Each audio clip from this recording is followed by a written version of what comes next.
How's it going, guys? I want to do a 1-year review on the brand new Ford Bronco Sport Badlands edition. So we are coming up on 1 year of owning our Badlands, and in that time we bought it while we were in California. We cross-countryed with it, going through the mountain ranges and where all the fires had been, and down into riverbeds and all over the place as we crossed the country back to Ohio. Now, we are not ones for buying brand new vehicles. We buy used vehicles and customize them and have fun with them and slam them and do crazy stuff. But we wanted to buy a brand new vehicle. Now, why don't we usually buy brand new vehicles? Well, we live in Ohio, and for the price of a brand new vehicle, you can buy a house. I'm not joking. For the price of a brand new vehicle, you could buy a small house in Ohio. For the price of a family, like a husband and wife, to have 2 brand new vehicles, you could buy a house like what we live in, which is on 2.5 acres of land with a 2-story house and a garage and a barn just outside of town. Why don't you think about that for a second? So new vehicles aren't in our priorities. We would rather travel, or we would rather have a nice house. But we wanted to buy a brand new vehicle. We thought, why not? For the money that a brand new Bronco Sport costs, especially the Badlands edition, you cannot beat it performance-wise. So we left from Ohio last year this time, and we rented a Jeep Trailhawk. It was a Jeep Compass Trailhawk, and we decided to drive from here to California. Now, right before this, our daily driver head broke down. Our beater, our turboed 6-speed Fiat 500L. So we rented the Trailhawk, and we drove cross-country. And I noticed some things I didn't like when we were climbing mountains and or any hill, really, it was just screaming. RPMs are spiked. It had very little performance. We took it out on the salt flats, put the foot to the floor, and it just kind of died out on us. So, what does that mean? It means when we got to California and said, let's try to get a brand new vehicle and see what happens, we were cautious about performance because we like to travel. We wanted to do more overlanding. We wanted to do more traveling through, the Appalachian mountain ranges and places like that. So we needed something that was performance-based, and that's what this is. That's why we bought this. That's why we focused on this. We test drove the Jeeps. We test drove, the Forester. We looked at the 4Runners. We looked at everything encompassed in a small SUV with performance. But here's the thing. Ford offered a turboed with lockers and all-wheel drive with reasonable ground clearance, but it's SLA suspension. SLA suspension is it's often found in sports cars. It's performance suspension. So every wheel has its own individual suspension. There's no solid axles. It's all run off of a differential, and then it splits off into individual short shafts. It has a lot of advantages. When you're talking about a sports car or performance anything, you want SLA. So this big split right now in the market where people are saying, Bronco Sport's not a real Bronco because it doesn't have a solid rear axle. Small secret for you, if I didn't have to run a stock styled axle in our stage rally truck, if I didn't have to run a solid rear axle in our stage rally truck, I would be running SLA for performance because it is superior in almost every sense. The big complaint right now is it's not easy to lift. Easy to lift. You can absolutely lift SLA suspensions all day long. It requires different length control arms and springs or coilovers. That's it. The nice part about SLA, it's very easy to hook up hydraulics or air ride or coilovers. You can literally swap coilovers and have a different ride height or a different ride feel. You can now buy air adjustable coilovers, which are a coilover with an air pocket on top where you can adjust the height without changing anything else, like your spring rate to a point. I mean, the bag itself does create a spring rate, but you have so many options with SLA. And that's the biggest complaint you see on the market, is that this has SLA and it doesn't have a solid rear axle. Well, I'm sorry to tell you, but that's kind of an advantage. That's why when they first came out, you've seen people taking stock Bronco Sports to places like the Devil's Bowl and climbing out. Because their driving is awesome. Their SLA control, their diff control is awesome. So let's talk about some of that. So the first thing I want to look at is the general appearance of the Bronco Sport Badlands. I love the taillights. I think they did a great job. The rear hatch, either the hatch itself can open or just the glass can open, which I think is awesome. We have a roof rack for our Bronco Sport, which we took off because we're not traveling right now. But everything is very nice looking in my opinion. In my opinion, it's a great looking vehicle. Is it perfect? No, but it's great. One thing I will say is stock. They do have a nice slope on the front and rear bumpers, and that's for approach angles. What are approach angles? Well, when you're coming up to a hill and you're going to come up, there's an angle of the hill before it touches the tire. A lot of stock vehicles, they bottom out right there. That's why almost all stock trucks, you see them, first thing they do is change out the front bumper. That's because of your approach angles. This comes stock with a nice slope. So while the ground clearance isn't the lowest on the front, the approach angle is great because of that slope. You can even see where we've bottomed it out right here a little bit. That's okay. One thing I'll talk about more when I get inside the vehicle is the front cameras. It has rear cameras as well, but on the Badlands edition with the rock crawl mode, it has a front camera for off-roading. This is so you don't have to have a spotter. I mean, you're still going to want a spotter, likely, but that way you can have an idea of what's in front of you if you're just creeping down a trail. So when you come up to the door, first off, it has keyless entry, which means you put your hand in there, and you can hear it unlock. You put your hand on top, it'll lock. It also has your button entry if you don't have your key on you. I know of some owners that are leaving their keys in their vehicle and using the button entry. I don't like that idea. I'll keep the key in my pocket because it also has keyless start. So the first thing we notice when we open up the door is look at these awesome seats. I believe these are neoprene.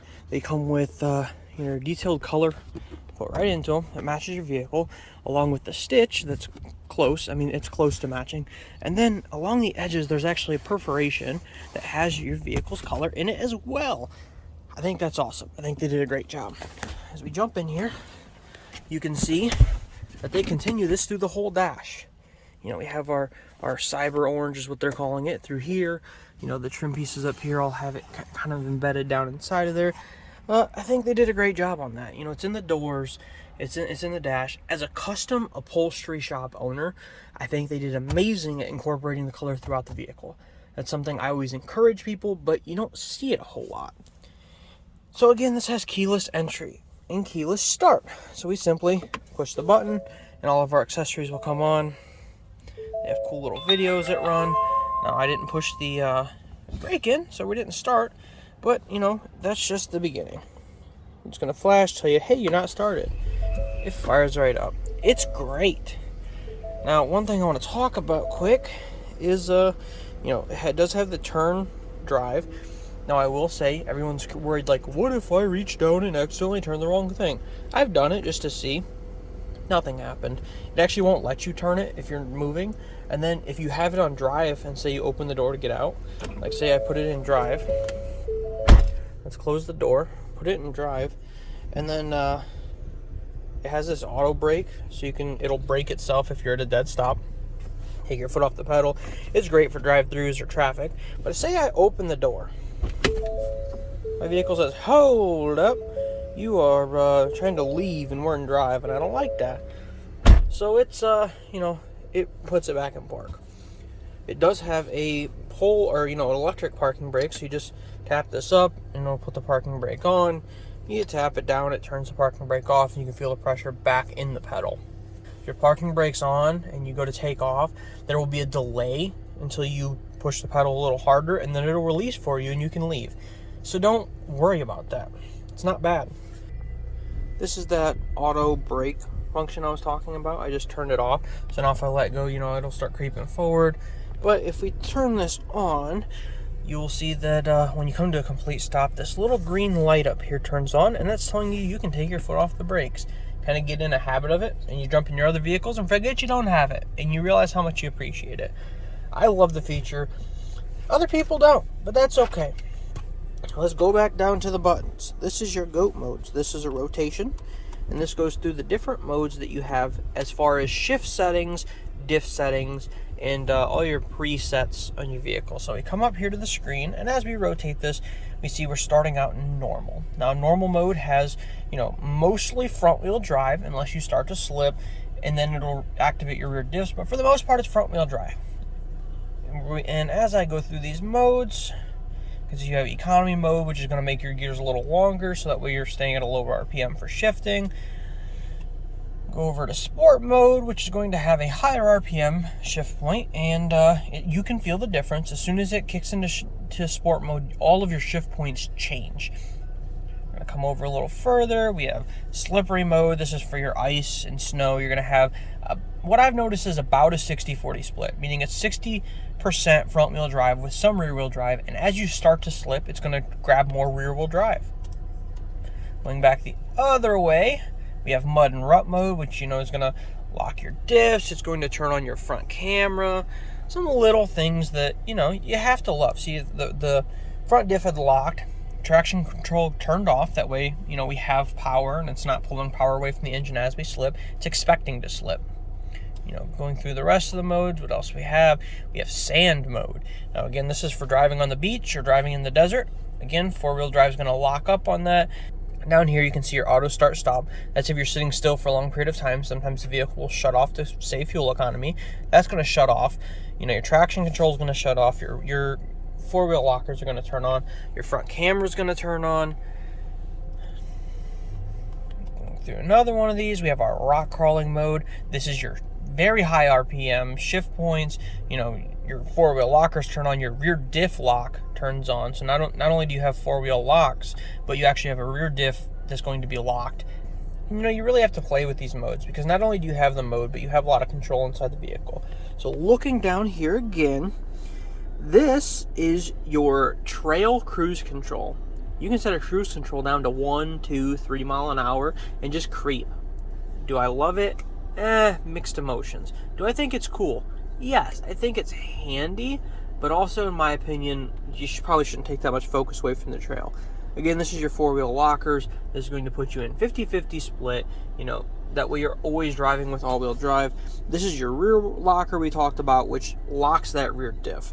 And then down here, we have our traction control off button. Now, this is tire pressure monitor. Yeah, my tire pressures are off, that's for sure. We just went through, 20-degree weather to 50-degree weather to 20-degree weather, and we're back up to 56. It's all over the place. So I need to actually, check my air pressures. This is not 100% accurate. Let's just talk about that quick. These are general tire pressures. We would love to say that these monitors are accurate, but they aren't. They have some flaw in them. You need to check them with the actual tire gauge. Going up to the next one, we can see this is just your trip view. You have your miles driven, your average mile per gallon, your times. Going to the next one, this is your fuel economy. My vehicle sits a lot right now in idles. I'm okay with that. Mine's showing 26 miles per gallon. I can tell you right now, on the highway, just driving, I get 28 to 30, which is great. Again, this is a turboed 4-cylinder engine. The lower models come with a turboed 3-cylinder engine, and I've heard they're getting very similar fuel economy. The next one, this is your calm screen. There's nothing on there. It's just showing your speed, and your down here, this little view is your driver's assist. This is if you get too close to a line or something like that, it kind of bumps you back. You can turn it on and off. Some people like it, some people hate it. I like driver's assist. If you don't want the driver's assist to keep buzzing your hands, then drive better. Going to the next screen, this is kind of cool. This is showing your steering angle in the center. It's also showing your tilt left and right and front to back. Do I think it's accurate? Again, I don't. I say that because we've been on very steep hills. I'm talking like pointing down at the ground, and it said we were at like 6 degrees. Driving down the highway where you have the grade shown on the right, for truckers, and it's showing 8 degrees, we're showing like 3. So I don't think it's accurate. I do think, though, that it's kind of cool because you can get an understanding when you're driving, especially off-road, of, am I tilted to the left towards the edge of that cliff? Or before you drive forward, is my steering wheel actually straight, or are we flipped over, and are we actually at 21 degrees or 20 degrees to the right? And that's important when you're along the edge of a trail. It's the difference between getting stuck and staying on the trail, so I do find that very important. Going through the rest of these, this is your diff lockouts. Mainly you see the front to rear difference. But this is cool when you want to know, am I driving front wheel drive, all wheel drive? It's very accurate. It's a great view. I like it. And then we're back to tire pressure. There's a few other views you can have on here. Right here's the menu buttons. We can go through other menus, really control a lot. We can see a lot. Your settings, you can see your phone calls, and you have control over a lot of these things. You also, on the bottom row here, you have your radio controls, your volume up and down, turn your volume off, and then over here you're going to have, this is your speak. If you push it, it'll activate your commands, or it'll activate Siri or Google if you have your phone plugged in, and then here's obviously, hang up your phone, answer your phone, skip ahead to song, go back a song. On the left side, we do have our cruise control settings, and then there is an option for paddle selects. I say paddle selects because they're not paddle shifters, they're paddle selects. You are asking the transmission to go into a gear. Now, why do I say this is different? In old race cars, and when a lot of people talk about paddle shifters, they're talking about manual shifters. Actually, cables in there, and when you're pulling it, you are actually shifting the gears. Modern paddle shifters are not a manual. They are an automatic. You're simply asking the vehicle, can we go to this gear? And the vehicle is going to determine, off of its already determined shift points, if that's a safe place to go, and it's going to go there. If you try to do something ridiculous, like, downshift twice and send it to 8,000 RPMs, it's not going to do it. It simply won't. Now, the cool thing about the Badlands edition, and we can't really see it because we do have the rubber floor mats in, which are awesome, and I encourage everyone to buy them, is that we also have rubber floors. Again, the Badlands is their off-road edition. That's why you have the neoprene seats, and that's why you have rubber floors, because they expect you to go mudding and get dirty and have a good time. And then we bought rubber floor mats for them, and I think they're a must-have, because when you buy the rubber floors in the Bronco Sports, they still come with carpet inserts. I don't think a carpet floor mat is appropriate on a rubber floor. It's going to hold moisture, and it's just going to be kind of trash. So we got the rubber floor mats, and as you can see, it snowed recently in Ohio, so we have salt on our floor mats. And instead of having to take out the carpet floor mats and scrub them and all that good stuff, I can take these out and rinse them off with the hose. This is after like a day of driving it, after we just cleaned the vehicle. But it happens, especially being in a salty area. But you can see where them floor mats come up. And I've actually spilled coffee in it like day 2 of owning it, and was able to just pull it out and rinse it off, which I think is great. Now, I didn't realize I still had this in drive. And I turned it off, and it went back to park and then shut off. We have automatic temperature controls in the vehicle, which I think are awesome. We have heated seats. We have all of our defrosters. Now, the cool thing is you can start this vehicle from the app on your phone. You can set it to start at a certain time from the app. And when it reads the outside air ambient temperature and it reads the inside temperature, it's going to determine what to turn on. So let's say you get out and you love your vehicle at 72 degrees, which that's what I like it at in the wintertime. And I go inside and it's 20 degrees outside. And we decide we're going to leave. So let's start the vehicle on our phone. First off, it'll run for whatever you set it up as a time frame, 15, 30 minutes before it shuts back off. And that's just a safety in the vehicle, like, oh, I forgot to leave. So it'll shut back off after a period of time. But when you start it up, your seat heaters are going to kick on. So that way when you get in, you have a nice warm butt. Who doesn't love that? And it's going to start to blow temperature that gets your inside temperature where you want it. So let's say, you have a cold day. It's going to add a little heat.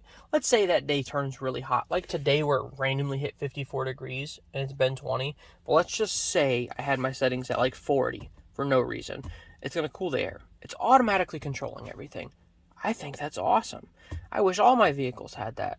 To make it even better, let's say you leave for work every morning at 7:30. You can have your vehicle start every morning at 7:10. That means you get into a already cooled or already heated vehicle, and you didn't have to do anything but get out of bed and get dressed. Now, of course, this could be dangerous depending on your neighborhood. I live in the country. I think that's awesome. I mean, I don't want to walk outside in the snow to start a vehicle for it to warm up before I go to the store. I kind of want to come out here to a warm vehicle. I've gotten spoiled by this. I don't really want to drive anything else in the winter. That's kind of awesome. Let's talk about the control. So there was some back and forth with people saying that the Bronco Sport was not great in the snow. I have to completely disagree with these statements. Absolutely, completely disagree. I'm going to turn the vehicle around for this little rant. I'm going to completely disagree with this statement. People said they were going to trade their Bronco Sport in because it didn't have enough control in the snow. What are you going to buy for $40,000, $50,000. The prices have changed because of, vehicle needs. But what are you going to buy that is going to be all-wheel drive, fully interactive, and I literally could not get the vehicle to break loose driving normal. Now, when I say that, I did a whole video on driving in the snow because people kept saying, wow, I'm going to trade it in. I don't have enough control. This is the most grippy vehicle I've ever owned. And I mean that. This has the most grip out of any vehicle I've driven in the snow. I've driven muscle cars. We have a Chrysler 300. I mean, I have a truck. I have, we had that Fiat 500L, which is a front-wheel drive vehicle. This is great. And I genuinely mean that. When you hit the gas, it grabs, it goes. And we are not on special tires. We are on all-terrains. We are on the factory all-terrains it came with. I mean, you throw snow tires on here and you have a beast. I couldn't get it to break loose without really slamming my foot into it. So I'm going to say driver error. And I say that because we see it all the time, especially here in Ohio. People, they slam on the gas, they come up to a stop sign, and they slam on the brakes. Go driving sometime and sit next to somebody at a stoplight and try to keep up with the way that they accelerate. These people are just putting their foot into it like idiots. Yeah, you're going to lose control. Like, if you take a turn, you just stomp your foot to the floor, especially in a turbo car, you're going to lose control. That's not the vehicle. I've also heard people say, like, the fuel economy is not good enough for me. I get like 28 to 30 all day. Like I said, my vehicle is showing 26 right now. We literally went on a drive yesterday, parked in front of we started the vehicle 30 minutes before we left. We parked in front of the coffee place and left the vehicle running because the puppy was in the car. We drove to a barbecue place. They were closed. So again, we were sitting in the parking lot for probably 15 minutes looking for other places with the vehicle running. And then, we stopped at a park to let the pup use the restroom with the vehicle running. And then finally, we drove home. And I still have 26 miles a gallon. I'm serious. The fuel economy is awesome. I'm not touching it in any other vehicles I own. I have a 26 PSI truck that's getting 24, 26. I mean, that's about as close as I can get. The Fiat 500L, which was, that's a 21 PSI turboed 6-speed car, was getting 26. So, I mean, we're getting better fuel economy in this, and it's an SUV, and we kind of beat the crap out of it. Not really beat the crap out of it, but I'll go play in off-road in a little bit. We'll go up some mountain ranges exploring. We'll start it and leave it sit. We're not exactly going for fuel economy here, but the fuel economy's high. So let's run with it, right?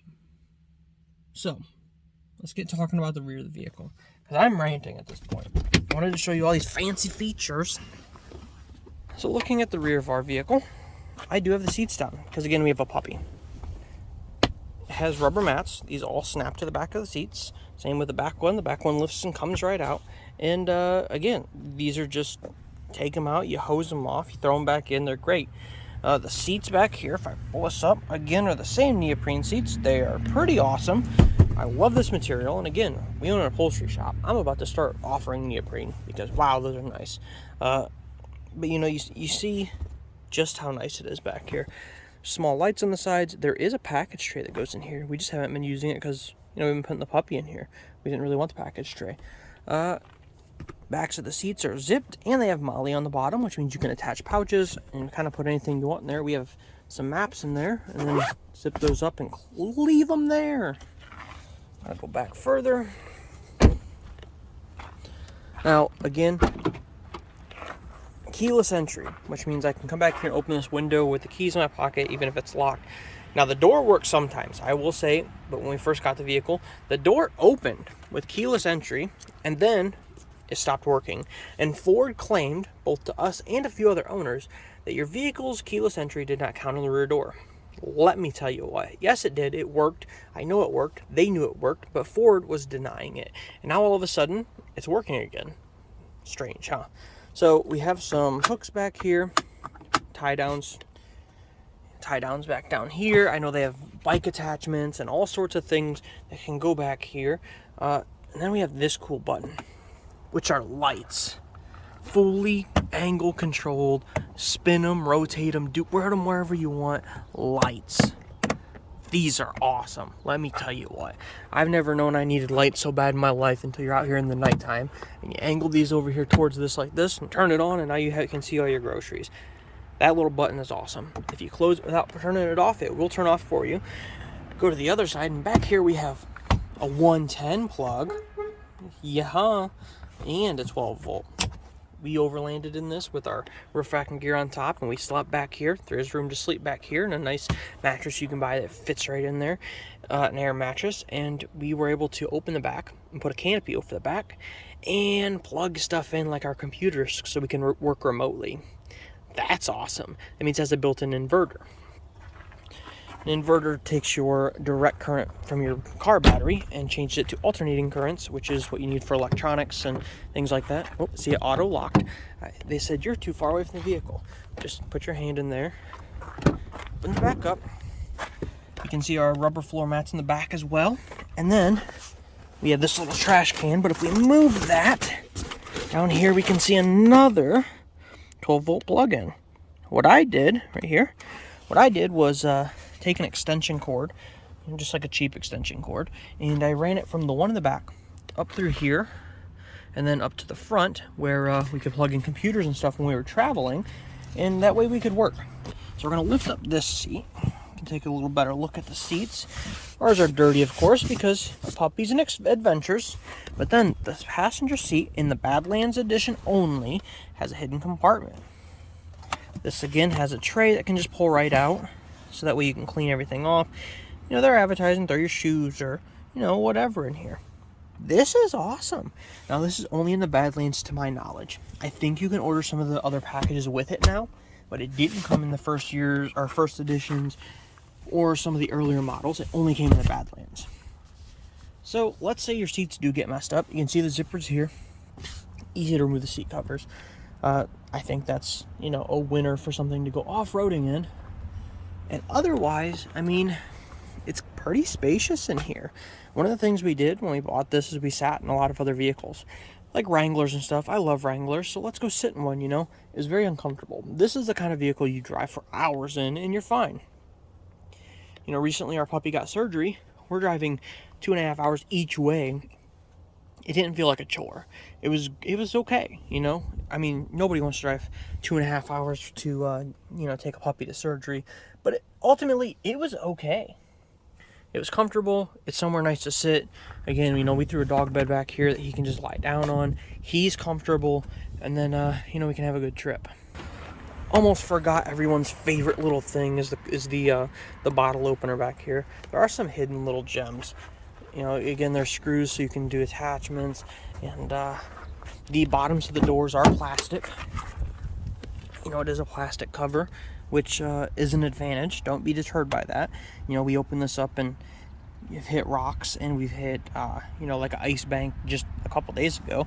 And it's not scratching our door because it's plastic. You know, it is a nice little running guard that's going to protect your vehicle. So again, this is the Bronco Sport Badlands edition. This is your off-road fun toy straight out of the box, straight from the factory. You don't have to do anything with it. We threw an Amazon roof rack on there, and it worked great. Go, you know, get out there, go have fun, go adventuring, and have a good day.